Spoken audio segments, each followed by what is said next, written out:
Pengertian ekonomi manajerial. Pengertian ekonomi manajerial adalah penerapan ekonomi dan seperangkat analisis keputusan. Ilmu ini membahas bagaimana suatu organisasi atau bisnis dapat mencapai tujuan dengan cara yang efektif dan efisien. Pengertian ekonomi manajerial menurut para ahli. Yang pertama, menurut Hik C.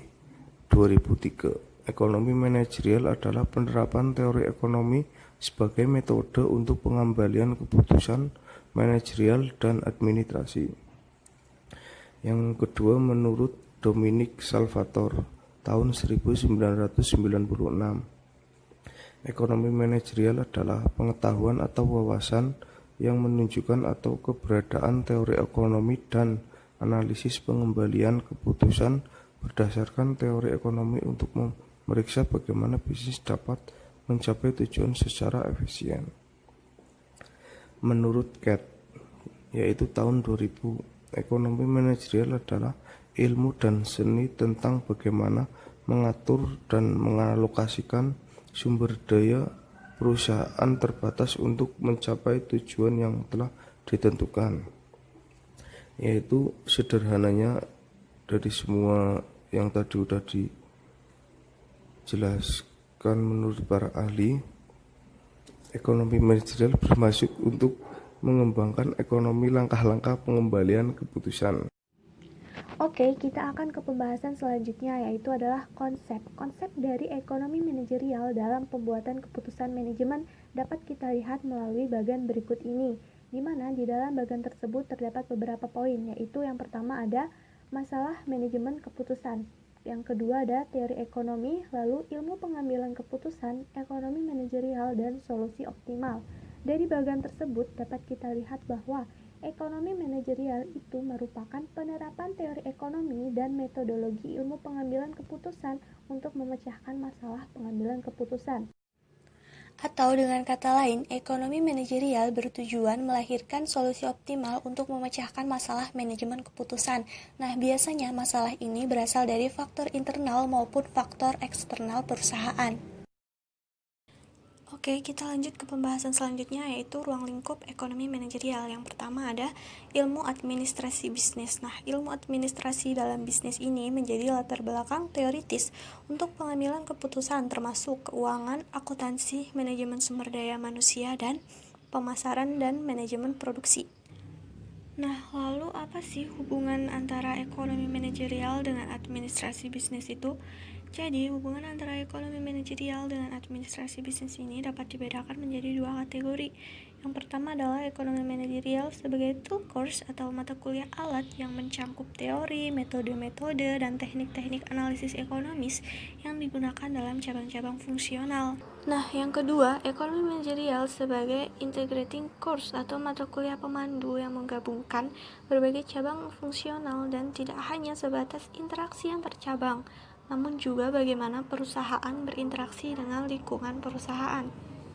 Selanjutnya adalah ruang lingkup yang kedua, yaitu pengambilan keputusan. Prinsip ekonomi manajerial ini didasarkan pada alokasi sumber daya yang langka seperti prinsip man, money, material, and metode. Peran ekonomi manajerial ini dalam pengambilan keputusan manajerial itu harus menerapkan teori dan metode ekonomi. Kemudian keduanya nantinya akan dikombinasikan dengan alat dan teknik analisis ekonomi untuk pemecahan masalah manajerial yang optimal. Ruang lingkup yang ketiga yaitu teori ekonomi. Keberadaan teori ekonomi dapat menjadi referensi untuk pengambilan keputusan. Teori ekonomi itu sendiri terdiri dari teori ekonomi makro dan teori ekonomi mikro. Ekonomi mikro mencakup seperangkat teori tentang pengambilan keputusan berdasarkan perilaku ekonomi seperti pemilik sumber daya, sistem perdagangan bebas, dan konsumen individu. Sementara teori makro membahas sistem pengambilan keputusan berdasarkan output, pendapatan, investasi, konsumsi, lapangan kerja, dan agregat ekonomi. Ruang lingkup yang terakhir yaitu ilmu keputusan. Matematika dan ekonometrika atau statistik dapat digunakan sebagai model keputusan yang bertujuan untuk menentukan langkah optimal perusahaan atau bisnis untuk mencapai tujuan. Berikut contoh penerapan dari ekonomi manajerial. Salah satu contoh penerapan bisa kita lihat dalam kegiatan di rumah sakit yang melakukan kegiatan untuk merawat pasien. Rumah sakit tentu harus memiliki informasi akurat tentang jumlah pasien yang dapat dirawat setiap hari. Selain itu, rumah sakit juga harus memiliki prosedur standar tentang bagaimana dokter, perawat, dan pekerja di rumah sakit dapat bekerja terus-menerus dan bergantian dalam periode waktu tertentu. Tentu saja untuk mendapat kinerja yang optimal harus dimulai dengan keputusan yang tepat mengenai prosedur kerja standar. Dengan begitu, potensi keselamatan dan kekurangan bisa diminimalisir. Peran dan tujuan ekonomi manajerial. Yang pertama, mengatur kewenangan. Ekonomi manajerial penting untuk mengidentifikasi biaya mana yang penting dan biaya mana yang tidak perlu. Hal ini bertujuan untuk menghindari definisi perusahaan. Yang kedua, sebagai alat evaluasi. Ekonomi manajerial dapat digunakan sebagai alat evaluasi jika ada perubahan manajer baru. Jadi manajer baru dapat mempelajari apa yang kurang dan apa yang dapat dilanjutkan dari strategi ekonomi manajerial yang dilakukan oleh manajer lama. Oleh karena itu perlu adanya evaluasi kebijakan lama.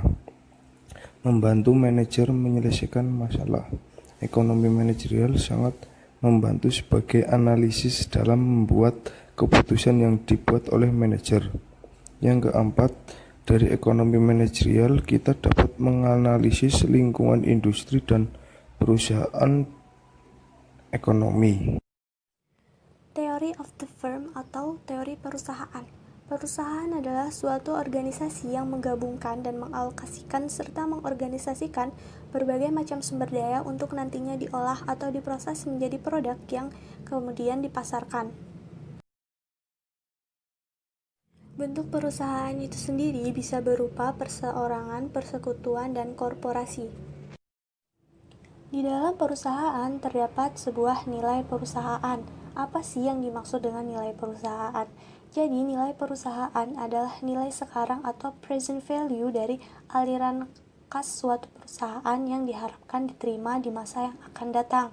Present value itu sendiri adalah merupakan besarnya jumlah nilai uang pada awal periode atas dasar tingkat tertentu dari sejumlah uang yang baru akan diterima dalam beberapa periode yang akan datang. Meningkatnya nilai perusahaan adalah sebuah prestasi yang sesuai dengan keinginan para pemilik perusahaan. Karena dengan meningkatnya nilai perusahaan, maka kesejahteraan para pemilik juga akan meningkat.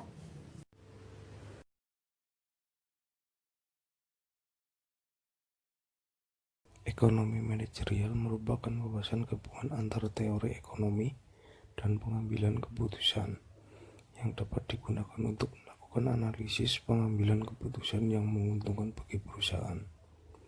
Fungsinya antara lain sebagai alat analisis dan pengambilan keputusan yang tepat bagi kemajuan perusahaan. Dalam dunia bisnis, sistem ini sangat penting dalam untuk pengembangan usaha secara menyeluruh. Demikianlah sedikit materi yang dapat kami berikan kepada teman-teman. Semoga bermanfaat ya. Jangan lupa buat like, comment, dan subscribe. Sekolah Tinggi Ilmu Ekonomi Taman Siswa Banjarnegara terakreditasi B oleh Bank PT, siap mencetak sarjana ekonomi dan mempersiapkan tenaga-tenaga handal dan profesional dengan tenaga dosen yang profesional di bidangnya. SDIE Taman Siswa Banjarnegara menerima lulusan SMA, SMK, MA sederajat dan karyawan untuk prodi manajemen dan akuntansi yang telah terakreditasi B oleh Bank PT. Pendaftaran dibuka setiap hari Senin sampai Sabtu, mulai jam 8:30 pagi sampai jam 3 sore. Ayo, segera daftarkan diri Anda di SDIE Taman Siswa Banjarnegara. Informasi selengkapnya kunjungi kampus SDIE Taman Siswa Banjarnegara di Jalan Maijen Panjaitan nomor 29 atau belakang Kodim Banjarnegara. Telepon 0286 595 043. Untuk pendaftaran online, kunjungi website kami sdietsbanjarnegara.ac.id. SDIE Taman Siswa Banjarnegara. Unggul